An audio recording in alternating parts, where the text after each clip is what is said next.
La Bible a beaucoup de choses à dire sur la fin des temps. Presque tous ces livres contiennent des prophéties relatives à la fin des temps. Il est difficile de les citer et de les classer toutes.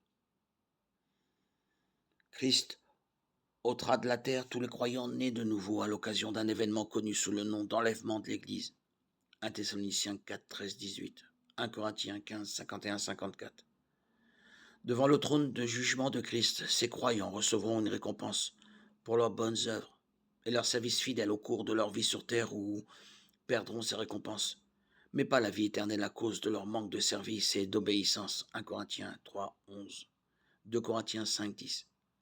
L'Antéchrist, la bête, prendra le pouvoir et signera une alliance avec Israël pour une période de 7 ans. Daniel 9, 27.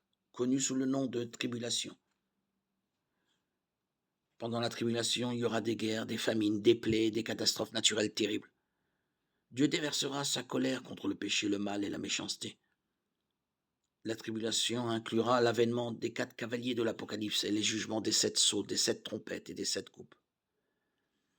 Vers le milieu des 7 ans, l'Antéchrist violera son traité de paix avec Israël et lui fera la guerre.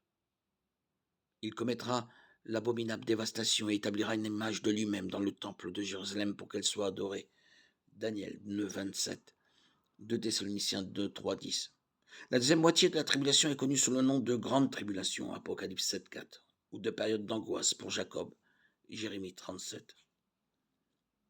À la fin des 7 années de tribulation, l'Antéchrist s'attaquera une dernière fois à Jérusalem. Le point culminant de cette attaque sera la bataille d'Armageddon. Jésus-Christ reviendra, détruira l'Antéchrist et son armée et les jettera dans les temps de feu. Apocalypse 19, 11, 21. Christ enchaînera alors Satan dans l'abîme pendant 1000 ans et régnera sur son royaume terrestre pendant cette période. Apocalypse 20, 1, 6. À la fin de ces 1000 ans, Satan sera libéré encore vaincu, puis jeté dans les temps de feu. Apocalypse 27, 10. Christ jugera alors les incroyants. Apocalypse 20, 10, 15. Assis sur son grand trône blanc et les jettera dans les temps de feu. Puis, il créera un nouveau ciel et une nouvelle terre qui deviendront la demeure éternelle des croyants. Il n'y aura plus de péché, de tristesse, ni mort. Apocalypse 21, 22.